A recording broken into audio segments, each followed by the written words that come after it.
Hi students, welcome to KC Botany. இன்னைக்கான 5 mark questions என்ன அப்படின்னு சொல்லி பார்த்தீங்கன்னா சூலோட அமைப்பு ஸ்ட்ரக்சர் ஆஃப் ஓவில் அப்படின்னு சொல்லுவோம். அதிகப்படியாக பப்ளி எக்ஸாம்ஸில் கேட்ட ஒரு 5 மார்க் கொஷின்னா இதுதான். ஸோ கிட்டத்தட்ட ஒரு 7 பப்ளி எக்ஸாம்ஸில் லாஸ்ட் இயர் முதற்கொண்டு நமக்கு வந்து பப்ளி எக்ஸாம்ஸில் வந்து கேட்டிருந்தாங்க. ரொம்ப முக்கியம் என்னென்னா இது 3 மார்க்ஸ்லையும் கேட்பாங்க, ஒரு சில டைம் 5 மார்க்ஸ்லையும் கேட்பாங்க, ஒரு சில டைம் இல்லை நிறைய டைம் 5 மார்க்ஸில் தான் என்ன பண்ணியிருக்காங்க கேட்டிருக்காங்க.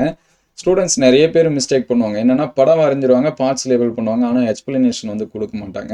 எக்ஸ்பிளனேஷன் கொடுக்கறது ரொம்ப ஈஸி, சரிங்களா? அது வந்து எப்படி அப்படின்னு சொல்லி பார்க்கலாம். நமக்கு வந்து ஃபர்ஸ்ட் லெசனை பொறுத்த வரைக்கும் படம் பார்த்து கதை சொல் தான். உங்களுக்கு படம் வரைஞ்சி தெரிஞ்சு அதுக்கு பார்ட்ஸ் லேபிள் பண்ண தெரிஞ்சால் போதும். ஈவன் பாட்னியாக இருந்தாலும் சரி, சுவாலஜியாக இருந்தாலும் சரி, ஈஸியாக எக்ஸ்பிளனேஷன் வந்து என்ன பண்ணிடலாம், எழுதிடலாம், எந்த மீடியம் ஸ்டூடெண்ட்ஸாக இருந்தாலும் சரி. ஸோ ஃபஸ்ட்டு இந்த டயக்ராம் என்னென்ன பார்ட்ஸ் இருக்குது அப்படின்னு சொல்லி பார்த்துருவோம். இந்த பார்ட்ஸ் வந்து ரெண்டாக பிரிக்கலாம். ஒன்று வந்து என்ன அப்படின்னு சொல்லி பார்த்தீங்கன்னா ஓவியல். இங்கே வட்டமாக இருக்குது பார்த்தீங்களா, இது வந்து ஓவியல். இந்த ஓவியல் வந்து எதோட இணைஞ்சிருக்கும், அதாவது சூல், அது உடலம் அப்படின்னு சொல்லி சொல்லுவோம்.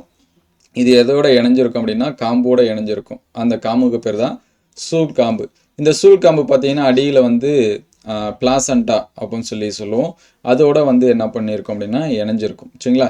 இந்த சூழில் என்னென்ன பார்ட்ஸ் இருக்குது அப்படின்னா மையத்தில் ஒரு பை மாதிரியான அமைப்பாக இருக்கும், அதுக்கு பேர் எம்ப்ரியோ சாக், சரிங்களா? கருப்பை, சரிங்களா? அது வந்து பை மாதிரியாக இருக்கிறதுனால அது வந்து கருப்பை அப்படின்னு சொல்லி சொல்லலாம். இந்த கருப்பையை சூழ்ந்து ஒரு 2-3 லேயரில் டிஷ்யூ இருக்கும், அதுக்கு பேர் சூழ் திசுன்னு சொல்லுவோம். இந்த சூழ் திசை சுற்றி 1 அல்லது 2 அடுக்கில் இருக்கும், அதுக்கு பேர் சூளுரை அப்படின்னு சொல்லி சொல்லுவோம், சரிங்களா? அதுக்கடுத்து பார்த்தீங்கன்னா இந்த சூழ் திசு, சூளுரை இது எல்லாமே அந்த கம்ப்ளீட்டாக இருக்காது. அந்த கம்ப்ளீட்டாக இல்லாத இடத்துக்கு பேர் நம்ம என்ன சொல்லுவோம் அப்படின்னா மைக்ரோபைல் அப்படின்னு சொல்லி சொல்லுவோம். அதுக்கடுத்து பார்த்தீங்கன்னா சென்ட்ரலில் வாஸ்குலர் உரை இருக்கும். இந்த எல்லா பார்ட்டும் போய் சேர்றது சலாசா அப்படின்னு சொல்லுவோம். சிம்பிளாக இதுதான் இதுக்கான பார்ட்ஸ், சரிங்களா? இதை வச்சு நம்ம ஈஸியாக வந்து என்ன பண்ணிக்கலாம் அப்படின்னா டெவலப் பண்ணிக்கலாம். இப்போ இந்த பார்ட்ஸ் லேபிள் பண்ணிட்டோம். இந்த பார்ட்ஸ் லேபிள் பண்ணிட்ட பிறகு நம்ம ஈஸியாக வந்து டெவலப் பண்ணிக்கலாம். ஸோ முடிஞ்சால் ஒரு லைக் பண்ணிவிட்டு பாருங்கள். இதுக்கு மார்க்ஸ் வந்து எப்படி டிஸ்ட்ரிபியூஷன் பண்ணுவாங்க அப்படின்னா பப்ளி எக்ஸாம்ஸில் டயக்ராமுக்கு 2 மார்க்கு, பார்ட்ஸுக்கு வந்து 1 மார்க்கு, சரிங்களா? ஈவன் 3 மார்க்ஸாக கேட்டால் முடிஞ்சு. அதே 5 மார்க்ஸ்னால் 2 மார்க் வந்து எக்ஸ்பிளனேஷன் நம்ம வந்து என்ன பண்ணணும், கொடுக்கணும். மினிமம் ஒரு 3 to 5 பாயிண்ட்ஸாக இருக்கணும். அப்படின்னா தான் இந்த 2 மார்க் நமக்கு வந்து என்ன பண்ணுவாங்க, கொடுப்பாங்க. நிறைய ஸ்டூடெண்ட்ஸ் வந்து பார்ட்ஸ் மட்டும் லேபிள் பண்ணிவிட்டு விட்டுருவாங்க, உங்களுக்கு 3 மார்க்ஸ் தான் கிடைக்கும். எத்தனை பார்ட்ஸ் அப்படின்னா மினிமம் 4 இருக்கணும், சரிங்களா? 4க்கு மேலே எவ்வளோ வேணாலும் நம்ம வந்து பார்ட்ஸ் லேபிள் பண்ணிக்கலாம். அட்லீஸ்ட் குறைஞ்சபட்சம் 4ஆவது இருக்கணும். ரொம்ப ஈஸியான பார்ட்ஸ் தான், அதனால் வந்து 4க்கு கம்மியாக நீங்கள் வந்து மெமரி பண்ணாதீங்க. முடிஞ்ச அளவுக்கு 4 பார்ட்ஸையும் வந்து என்ன பண்ணி வச்சுங்க, நோட் பண்ணி வச்சுங்க.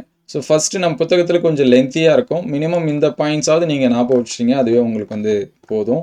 ஸோ ஃபஸ்ட்டு வந்து பார்த்தீங்க அப்படின்னா சூல், சரிங்களா? சூழில் நம்ம என்னன்னு சொல்லுவோம் அப்படின்னா பெருவித்தகம் அப்படின்னு சொல்லி சொல்லுவோம், சரிங்களா? மெகாஸ்பொராஞ்சியம் அப்படின்னு சொல்லி சொல்லுவோம். ஓவிஸ் கால்டு மெகாஸ்பொராஞ்சியம். ஸோ சூல் அப்படிங்கிறது 1 அல்லது 2 சூழல்களால் சூழப்பட்டுள்ளது. ப்ரொடெக்டிவ் பை 1 or 2 கவரிங் இன்டகமெண்ட் அப்படின்னு சொல்லி சொல்லுவோம், சரிங்களா? இதுதான் இன்டகமெண்ட் அப்படின்னு சொல்லி சொல்கிறது. இந்த இன்டகமெண்ட் அப்படிங்கிறது தமிழில் நம்ம சூளுரை அப்படின்னு சொல்லி சொல்லுவோம். இந்த முதிர்ந்த சூல் அப்படின்னு சொல்லி பார்க்குறப்ப 2 பார்ட்ஸாக வந்து என்ன பண்ணுறாங்க, பிரிக்கிறாங்க. ஒன்று வந்து சூல் காம்பு, இன்னொன்று உடலம், சரிங்களா? ஒன்று ஸ்டால்க்கு, இன்னொன்று பாடி, சரிங்களா? ஸ்டால்க்கு அப்படிங்கிறது இதுதான், இந்த இதை மாதிரி போகுது பார்த்தீங்களா, காம்பு மாதிரி, அதுதான் ஸ்டால்க்கு. உடலம் அப்படிங்கிறது இங்கே வட்டமாக இருக்குது பார்த்தீங்களா, இதுதான் நம்ம என்னன்னு சொல்கிறோம், உடலம் அப்படின்னு சொல்லி சொல்கிறோம், சரிங்களா? ஸோ நெக்ஸ்ட்டு பார்த்தீங்க அப்படின்னா சூல் காம்பு சூழ்தலை, சூலோட்டு திசோட இணைக்கிறது அப்படின்னு சொல்லி சொல்கிறாங்க. இந்த ஸ்டால்க் ஆர் ஃபியூனிகுலஸ், சரிங்களா? இந்த ஸ்டால்க்கு தான் நம்ம வந்து சொல்லுவோம், அல்லது ஃபியூனிக்கல், சரிங்களா? இந்த இதுக்கு பேர் தமிழில் அதுக்கு பேர் வந்து சூல் காம்பு அப்படின்னு சொல்லுவோம். இங்கிலீஷில் ஃபியூனிக்கல் அல்லது ஸ்டால்க் அப்படின்னு சொல்லி சொல்லுவோம். present at the base and attach the ovule to the placenta, சரிங்களா? இதுதான் ஓவியல் அப்படின்னா இங்கே அடியில் அந்த தட்டையாக இருக்கும், சரிங்களா? இங்கே வந்து அந்த சூழ்கள் சின்ன சின்னதாக இப்படி இணைஞ்சிட்டு இருக்கும் பார்த்தீங்களா, இந்த இடத்துக்கு பேர் தான் நம்ம என்னன்னு சொல்கிறோம் அப்படின்னா பிளாசண்டா அப்படின்னு சொல்லி சொல்கிறோம். அதுக்கடுத்து the point of attachment funicle to the body ovule is known as hilum, சரிங்களா? சூல் காம்பு சூலின் உடலோடு இணையும் பகுதிக்கு பேர் சூல் தழும்பு அப்படின்னு சொல்லி சொல்கிறாங்க. இந்த வட்டமாக இருக்குது தெரியுங்களா, இது வந்து அந்த சூல், அந்த உடலம், இது வந்து சூல் காம்பு. இது ரெண்டுத்தையும் இணையிற இடத்துல என்ன ஏற்படும் அப்படின்னா சூல் தழும்பு ஏற்படும், சரிங்களா? அதுக்கு பேர் தான் நம்ம என்ன சொல்கிறோம் அப்படின்னா ஹைலம் அப்படின்னு சொல்லி சொல்கிறோம். ஹைலம் அப்படிங்கிறது இந்த பர்டிகுலர் பார்ட், இந்த இணையது தெரியுங்களா, இந்த இடம் தான் நம்ம என்னன்னு சொல்கிறோம் ஹைலம் அப்படின்னு சொல்லி சொல்கிறோம். அதுக்கடுத்து சூழ்காம்பு ஒட்டிய இடத்தில் உருவாகும் விளிம்பு பகுதிக்கு சூழ்காம்பு வடு. ஸோ இந்த ஒட்டி இருக்கு தெரியுங்களா, அதுக்கு ஆப்போசிட்டில் ஒரு வடு மாதிரி ஏற்படும். அதை தான் நம்ம என்னன்னு சொல்கிறோம் அப்படின்னா சூழ்காம்பு வடு, ரஃபே அப்படின்னு சொல்லி சொல்கிறோம். The funicle adnate to the body of the ovule forming a ridge called raphe அப்படின்னு சொல்கிறோம். ஸோ நெக்ஸ்ட்டு பார்த்தீங்கன்னா சூழின் மையத்தில் காணப்படும் பேரங்கைமாவாலான திசுக்கு பேர் சூழ் திசு அப்படின்னு சொல்லி சொல்கிறோம். ஸோ சென்ட்ரலில் வந்து பார்த்தீங்க அப்படின்னா ஒரு மாஸ் ஆஃப் டிஷ்யூ இருக்குது, அது பேரங்கைமா டிஷ்யூவால் ஆனது. அதுக்கு பேர் தான் என்னென்னா நுசல்லஸ். சரிங்களா, இதுதான் நுசல்லஸ், தூள் திசு அப்படின்னு சொல்லுவோம். இந்த நுசல்லஸ் எதை சுற்றி இருக்கும் அப்படின்னு சொல்லி பார்த்தீங்கன்னா கருப்பையை சுற்றி இருக்கும். சரிங்களா, இதில் வந்து ஃபுட் மெட்டீரியல்ஸ் எல்லாமே ப்ரெசண்ட்டாக இருக்கும். இந்த நுசல்லஸை சுற்றி ஒரு 2-3 லேயர் இருக்கும். ஒரு சில இதில் 1 இருக்கும், ஒரு சில இதில் 2 இருக்கும். அதுக்கு பேர் தான் நம்ம என்னன்னு சொல்கிறோம் அப்படின்னா சூளுரை அப்படின்னு சொல்கிறோம். சூழ் திசுவை சூழ்ந்து காணப்படும் பாதுகாப்பு உரைக்கு பேர் சூளுரை. இது இந்த சூழ் திசு யாரை சுற்றி இருக்காங்க, கருப்பையை சுற்றி இருக்காங்க. அந்த கருப்பையை சுற்றி இருக்கக்கூடிய திசுக்கு பேர் சூழ் திசு, அதை சுற்றி இருக்கக்கூடிய திசுக்கு பேர் சூளுரை. சரிங்களா, நுசல்லஸ் அதை சுற்றி இருக்கிறதுக்கு பேர் இன்டகமெண்ட் அப்படின்னு சொல்லி சொல்லும். இந்த நுசல்லஸ் என்லாட்பட 1 or 2 protective cover layer, அதுக்கு பேர் தான் இன்டகமெண்ட் அப்படின்னு சொல்லுவோம். Integument enclose the nucellus except at the top of form pore called micropyle. சரிங்களா, இந்த சூளுரை சூழப்படாத சூழ்திசு பகுதிக்கு பேர் தான் என்னன்னு சொல்கிறோம் சூழ்துளை அப்படின்னு சொல்கிறோம். இந்த கேப் இருக்குது பார்த்தீங்களா, இது வந்து எண்டு. சரிங்களா, இது வந்து இந்த இடத்துல ஜாயின் பண்ணாமல் இருக்கும். இந்த ஜாயின் பண்ணாமல் இருக்கிற இந்த இடத்துக்கு பேர் தான் நம்ம என்னன்னு சொல்கிறோம் அப்படின்னா சூழ்துளை அப்படின்னு சொல்கிறோம். மைக்ரோபைல் அப்படின்னு சொல்லி சொல்லுவோம். இந்த மைக்ரோபைலோட வேலை என்ன அப்படின்னு சொல்லி பார்த்தீங்கன்னா, அந்த போலன் மெச்சூராகி முளைச்சி வருது அப்படின்னா அது இது வழியாக தான் என்ன பண்ணும் அப்படின்னா உள்ளார போய் அந்த எம்பரி எக்கோட ஃபியூஸ் ஆகும். அதுக்கடுத்து ஒரு சூளுரை மட்டும் காணப்படின் ஒற்றை சூளுரை சூழ் அப்படின்னு சொல்லுவோம். நம்ம ஏற்கனவே சொன்னோம் நுசல்லஸ் சுற்றி இன்டகமெண்ட், அதுதான் சூளுரை அப்படின்னு சொல்லுவோம். இது ஒரு சில இதில் 1 இருக்கும், ஒரு சில இதில் 2 இருக்கும். சரிங்களா, 1 இருந்துச்சு அப்படின்னா அது யூனிடெக்மிக். சரிங்களா, ஒற்றை சூளுரை சூழ். அதே 2 இருந்துச்சு அப்படின்னா அதுக்கு பேர் பைடெக்மிக், இரு சூளுரை சூழ் அப்படின்னு சொல்லுவோம். அவ்வளோதான். சரிங்களா, அதுக்கடுத்து சூழ் திசு, சூளுரை, சூழ்காம்பு, அதாவது நுசல்லஸ், இன்டகமெண்ட்டு, ஃபினிக்கிள், இது எல்லாமே ஒரு இடத்துல வந்து மீட் பண்ணும். இந்த இதுலேருந்து கீழேருந்து மேல் நோக்கி வந்து இது எல்லாமே ஒரு இடத்துல வந்து மீட் பண்ணால் அந்த மீட்டிங்க்கு பாயிண்ட்டுக்கு பேர் தான் சலாசல் அப்படின்னு சொல்லுவோம். சலாச முனை, சலாச எண்டு அப்படின்னு சொல்லி சொல்லுவோம். அதுக்கடுத்து சூழ் திசுவில் காணப்படும் பெரிய முட்டை வடிவ பை போன்ற அமைப்புக்கு பேர் நம்ம ஸ்டார்டிங்கில் சொன்னோம் கருப்பை அல்லது பெண் கேமெட்டக தாவரம். The micropylar end of nucellus contain large ovules sac-like structure. அதுக்கு பேர் எம்புரியோ சாக். மையத்தில் இருக்குது பார்த்தீங்களா, இந்த அமைப்புக்கு பேர் தான் என்னது எம்புரியோ சாக் அப்படின்னு சொல்லி சொல்லும். அப்போ இந்த எம்புரியோ சாக்கை சுற்றி தான் என்ன இருக்குது அப்படின்னா சூழ் திசு இருக்குது, அதை சுற்றி தான் சூளுரை இருக்குது. இதுதான். சரிங்களா, ஸோ நெக்ஸ்ட்டு பார்த்தீங்க அப்படின்னா it develop from functional megaspore formed within the nucellus. சரிங்களா, அதாவது செயல்படக்கூடிய அந்த பெருவித்தக தாய் செல்லேருந்து உருவாகும் அப்படின்னு சொல்லி கொடுத்துருப்பாங்க.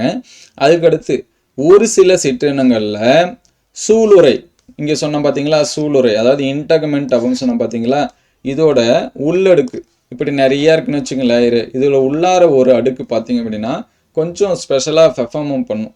என்ன பண்ணும் அப்படின்னா வளர்கிற இந்த கருப்பைக்கு உணவை வந்து தரத்துக்கு அது மாறும். ஸோ இந்த அடுக்குக்கு பேர் என்ன சொல்லுவாங்கன்னா எண்டோதீலியம். இது வந்து ஒரு 3 மார்க் கொஷினு. அல்லது சூளுரை டப்பிட்டம் அப்படின்னு சொல்லுவாங்க.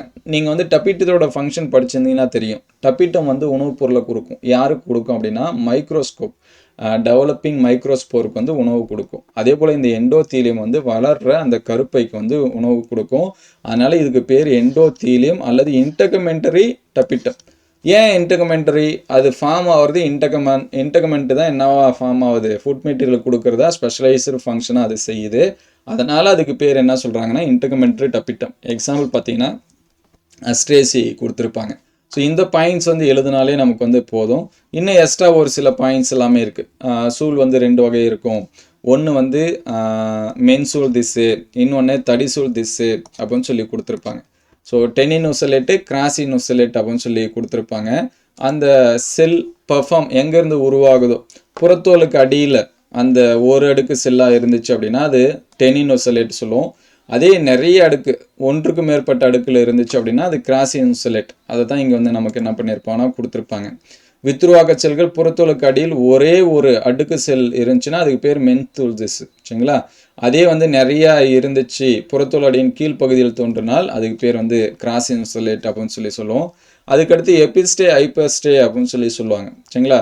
சலாசா கருப்பை இடையே காணப்படும் அந்த செல் தொகுப்பு பேர் ஹைப்போஸ்டே. சலாசா அப்படிங்கிறது எங்கே இங்கே இருக்குது. சரிங்களா? இங்கேருந்து இந்த பகுதி இருக்குது தெரியுமா, அந்த கருப்பை வரைக்கும் இருக்கிறது, இதுக்கு பேர் ஹைப்போஸ்டே அப்படின்னு சொல்லி என்ன பண்ணுறாங்க சொல்கிறாங்க. அதுக்கடுத்து பார்த்தீங்க அப்படின்னா சூழ்துளை கருப்பை. சரிங்களா? இதுக்கு பேர் இருக்கிறது பேர் வந்து என்னன்னா எபிஸ்டே அப்படின்னு சொல்லி சொல்லுவாங்க. இந்த சூழ்துளைக்கும் இதுக்கும் இருக்கிற இந்த பாட்டுக்கு பேர் எபிஸ்டே அப்படின்னு சொல்லுவாங்க. ஹைப்போ அப்படின்னா அடியில் கீழ்ப்பகுதின்னு அர்த்தம். எப்பி அப்படின்னா மேல் பகுதின்னு அர்த்தம். சார் நீங்கள் வந்து பார்ட்ஸ் வந்து கீழே குறிச்சிட்டு மேல் பகுதின்னு சொல்லி சொல்லாதீங்க. இந்த ஓவியில் அப்படியே இப்படி திருப்பி வச்சு பாருங்கள். மோஸ்ட்லி பார்த்தீங்க அப்படின்னா இது வந்து தலைகீழாக இருக்கக்கூடிய ஓவியில் வந்து பெரும்பாலும் எப்படி இருக்கும் அப்படின்னா இந்த ஸ்ட்ரக்சரில் இருக்கும். சரிங்களா? இது அப்போ சூழ்துளை எங்கே வந்துடும் அப்படின்னா மேலே வந்துடும். அதனால் இந்த சூழ்துளையிலேருந்து கருப்பை இருக்கிறோட அமைப்பு எபிஸ்டே.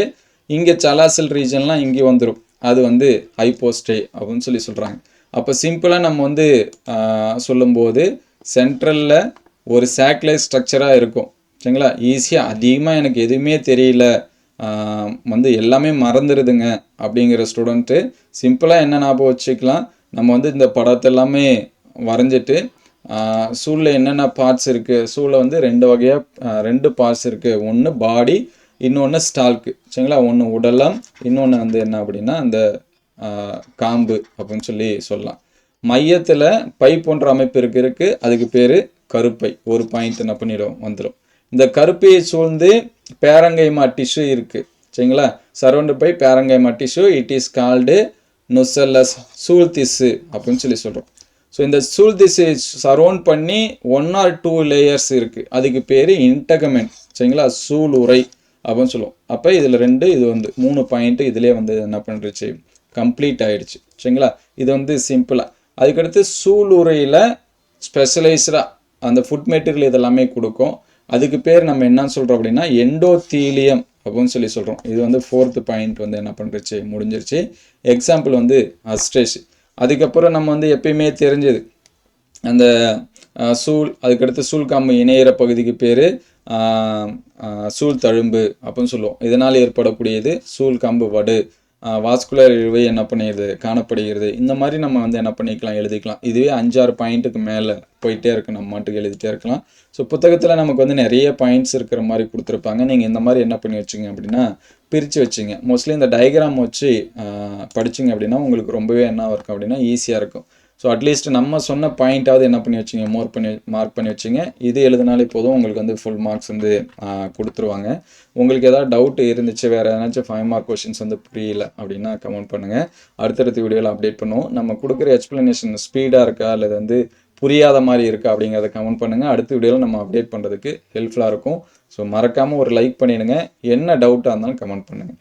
Thank you all.